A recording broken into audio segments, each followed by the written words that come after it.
Hello friends, स्वागत है आपका पौधार ऑनलाइन क्लासेस में। पिछले वीडियो में हमने पढ़ा था जीवन निर्वाह कृषि। जीवन निर्वाह कृषि की विशेषताएं हम पढ़ चुके थे। आज पढ़ेंगे हम जीवन निर्वाह कृषि के प्रकार। जीवन निर्वाह कृषि के प्रकार। जीवन निर्वाह कृषि के दो प्रकार है, एक चावल प्रधान और दूसरी गेहूं प्रधान। जिन क्षेत्रों में चावल की कृषि अधिक होती है वहाँ चावल प्रधान कृषि, और जहाँ गेहूं होती है वहाँ गेहूं प्रधान कृषि। चावल प्रधान कृषि सामान्यतः 100 सेंटीमीटर से अधिक वर्षा वाले क्षेत्रों में होती है, जैसे Laos, Cambodia, Vietnam, Myanmar, Indonesia, middle चीन आदि। जबकि गेहूं चीन, पाकिस्तान, इंडिया के देशों में होती है। ये कृषि वहां होती है जहां वर्षा 100 सेंटीमीटर से कम हो। तो बात कर लेते हैं हम जीवन निर्वाह कृषि के प्रकार। पहला है चावल प्रधान,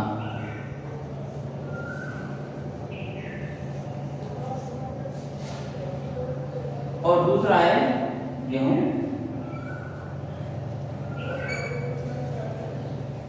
चावल प्रधान और गेहूं प्रधान। चावल प्रधान कृषि 100 सेंटीमीटर से अधिक वर्षा वाले क्षेत्रों में होती है, जबकि गेहूं 100 सेंटीमीटर से कम वाले क्षेत्रों में गेहूं प्रधान कृषि की जाती है। ये बांग्लादेश, म्यांमार, कंबोडिया,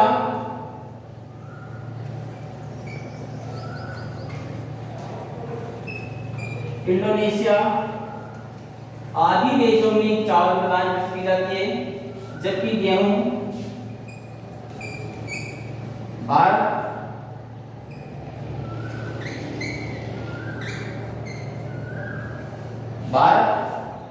पाकिस्तान, उत्तरी चीन, कोरिया,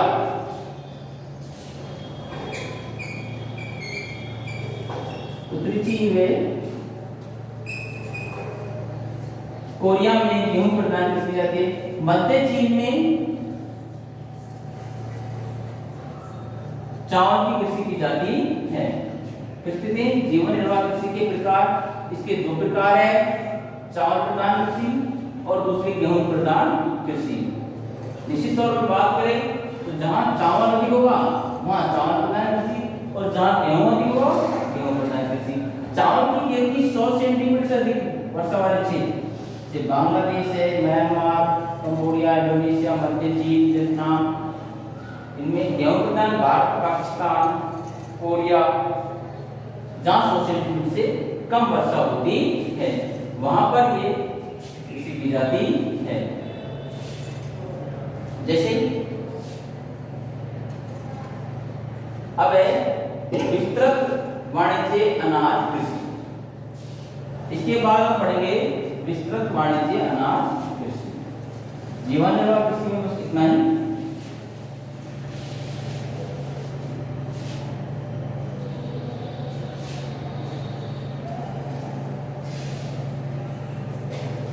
वाणिज्य कृषि,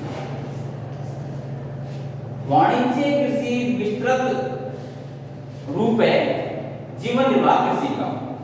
जीवन निर्वाह कृषि में क्या होता है कि केवल मानव अपनी आवश्यकताओं की पूर्ति के लिए ही कृषि करता है, जबकि वाणिज्य कृषि में ऐसा नहीं है।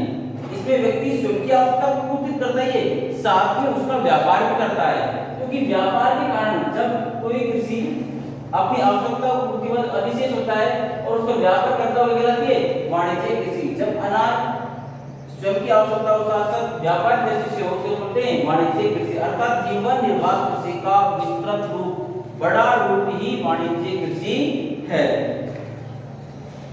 ये कृषि विकसित देशों में ये इसका उत्पादन जैसे होता है व्यापारिक दृष्टि से, इसका उत्पादन व्यापारिक दृष्टि से होता है, यह विकसित देशों में की जाती है। यह कृषि विकसित देशों में की जाती है। इसका उद्देश्य आवश्यकता पूर्ति, व्यापार, पूंजी अर्जित करना इसका उद्देश्य है। ये कृषि वहां की जाती है जहां भूमि बहुत ज्यादा हो, विस्तृत क्षेत्र में, जहां क्षेत्र विस्तृत होगा। क्षेत्र कैसे होता है? विस्तृत। और जनसंख्या कैसी होती है? कम। जनसंख्या कम होती है और क्षेत्र कैसा होता है? अधिक। उन क्षेत्रों में वाणिज्यिक कृषि की जाती है। जबकि जीवन निर्वाह कृषि में क्या था? जनसंख्या अधिक थी, क्षेत्र कम था। यहाँ किस दृष्टि से देखिए? व्यापारिक दृष्टि से। इस कृषि की जो विशेषता है वो निम्नलिखित है। देखो, वाणिज्यिक कृषि की विशेषताएं, वाणिज्यिक कृषि की विशेषताएं।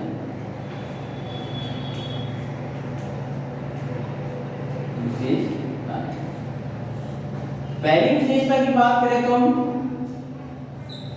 इसमें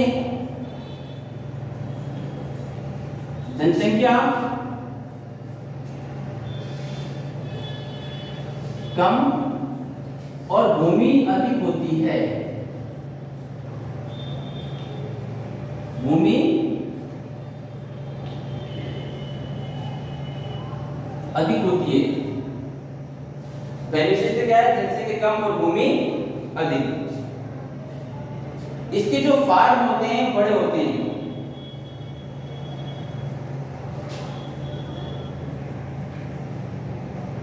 फार्म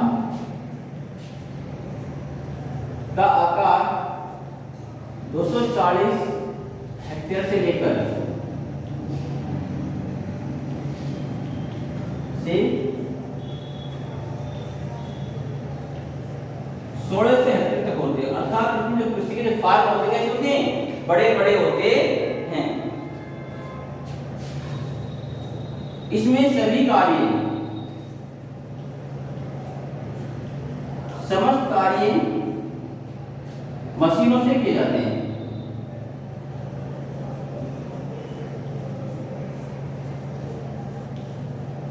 इसमें समस्त कार्य किससे जाते हैं? मशीनों से।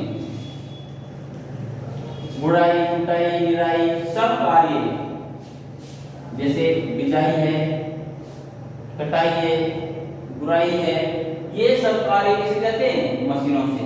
जबकि जीवन निर्वाह कृषि किससे जाते हैं? मानव द्वारा, श्रम द्वारा।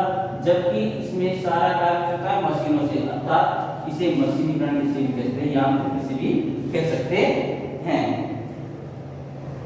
जैसे ट्रैक्टर, कंबाइन, हार्वेस्टर आदि मशीनों से इस कृषि कार्य किए जाते हैं। इस कृषि की जो मुख्य फसल है वो तिलहन है। इस कृषि की जो मुख्य फसल हो क्या है? तिलहन है। जैसे राई, जई,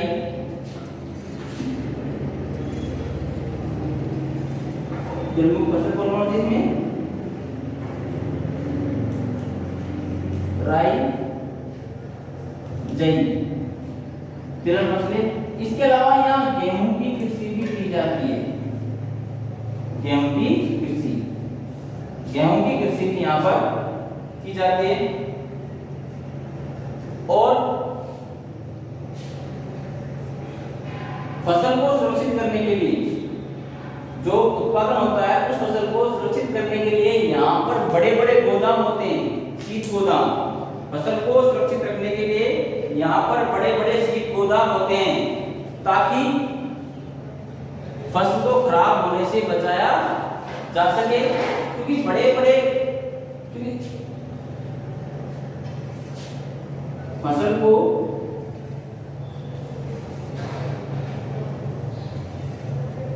संग्रहण में सुरक्षित रखने के लिए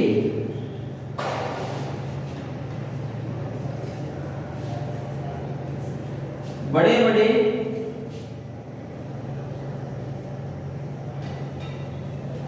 गोदाम होते हैं।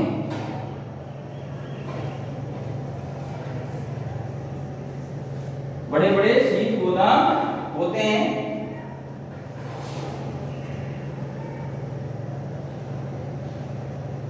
यहाँ मानव श्रम बिल्कुल न्यूनतम होता है। मानवीय श्रम न्यूनतम होता है, बिल्कुल कम। अर्थात सारा काम किससे होता है? मशीनों से। मानवीय श्रम बिल्कुल कम होता है। और देखो यहाँ प्रति हेक्टेयर उत्पादन कम, प्रति व्यक्ति उत्पादन अधिक।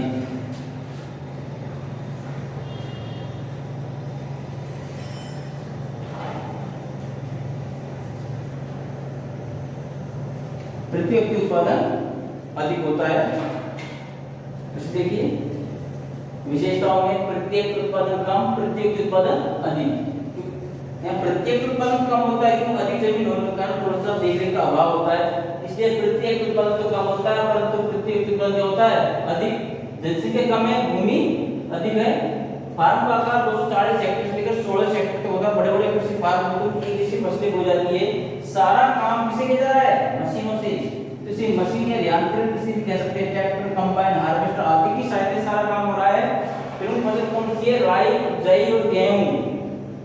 फसलों को संग्रहण सुरक्षित करने, फसल को पकने के बाद उसको बड़े बड़े गोदामों में एकत्रित किया जाता है ताकि वो वर्ष भर काम में ले सके। बहुत ही कम मात्रा में मानव श्रम की आवश्यकता होती है। इस प्रकार कृषि शीतोष्णकटिबंधीय घास के मैदानों में होती है। और विशेषताएं देखने होंगी, ये शीतोष्णकटिबंधीय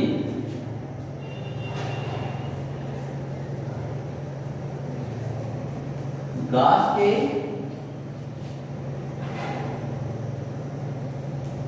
मैदानों में की जाती है। शीतोष्णकटिबंधीय घास के मैदानों में की जाती है, जैसे यूरेशिया में स्टेपी, जैसे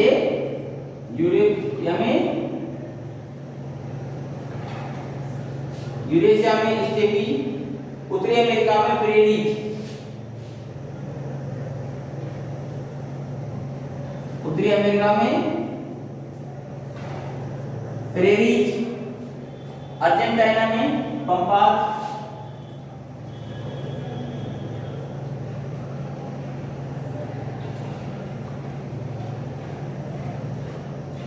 अर्जेंटीना में पंपास, दक्षिण अफ्रीका में वेल्डस,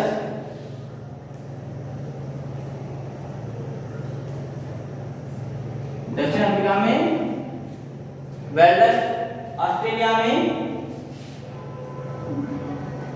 डाउन,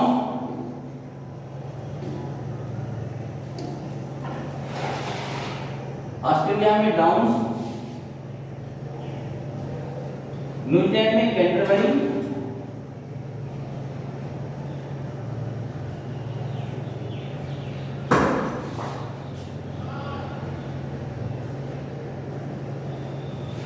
कहा जाता है। विशेषताओं पढ़ रहे थे। शीतोष्णकटिबंधीय कैसी फसल है? शीतोष्णकटिबंधीय घास के मैदानों में की जाती है।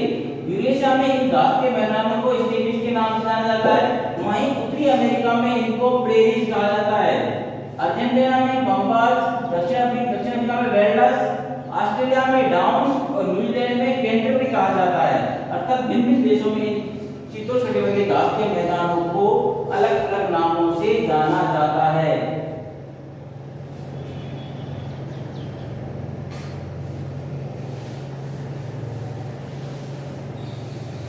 और आगे देखिए, ये मुख्यतः विकसित देशों में होती है। विकसित देशों में की जाती है।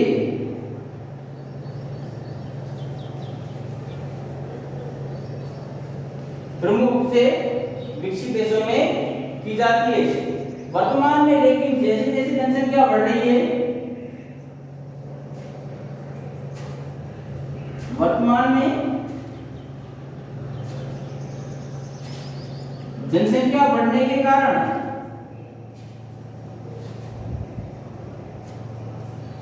इनका क्षेत्रफल कम होता जा रहा है, इनका क्षेत्र घटता जा रहा है।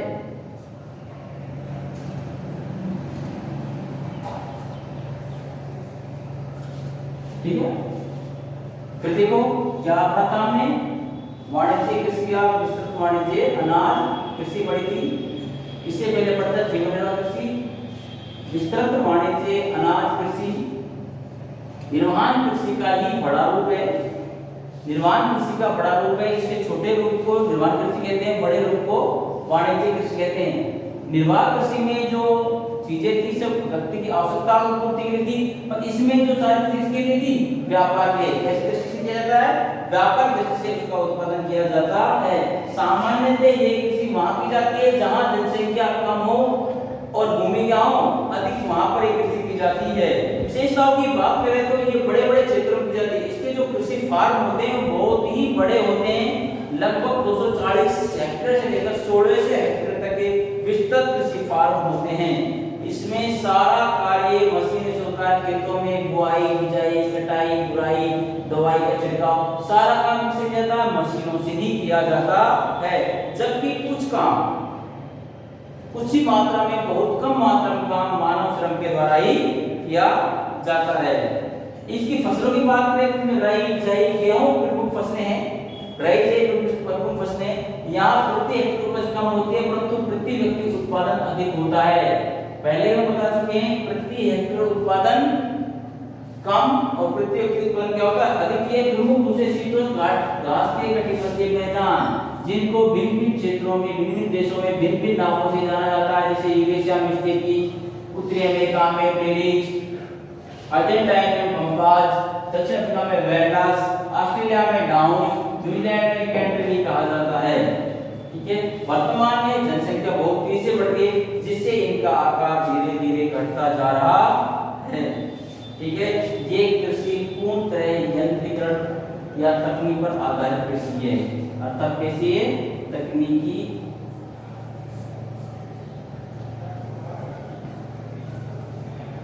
आधारित कृषि है। ये तकनीकी आधारित कृषि है। ये फिर हम बता दें इसमें सारा काम मशीनों से किए जाने के कारण इसको यंत्रीकरण कृषि भी कहते हैं। इसमें मानव श्रम बहुत ही कम मात्रा में होता है।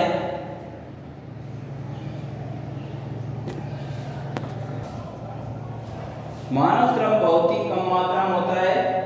और इसके बाद जब अगली कृषि पढ़ेंगे उसको करेंगे बागाती कृषि। बागाती कृषि, बागाती कृषि उपनिवेश काल के दौरान विकसित हुई। इसमें खेती के बड़े बड़े बागान होते हैं जैसे चाय, कहवा। बागाती कृषि,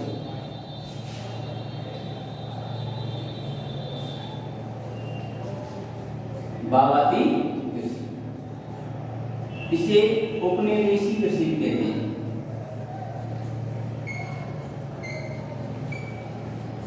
उपनिवेश काल में ब्रिटेन, फ्रांस, जर्मनी ने भारत, नेपाल, पाकिस्तान, चीन, श्रीलंका आदि देशों में अपने अपने चाय, कहवा के बागान विकसित कर लिए थे, इसलिए इसको बागाती कृषि कहते हैं। इसमें कृषि बागान, इसमें फल, उपनिवेश काल में जो लोग थे उन्होंने अपने अनुसार अपनी आवश्यकता की पूर्ति के लिए और जरूरत के हिसाब से विकासशील या गुलाम देशों में बागान विकसित कर लिए थे। इसको हम विस्तृत रूप से अगले वीडियो में पढ़ेंगे। आप आज के लिए इतना ही, धन्यवाद। मिलते हैं आपसे फिर अगले वीडियो।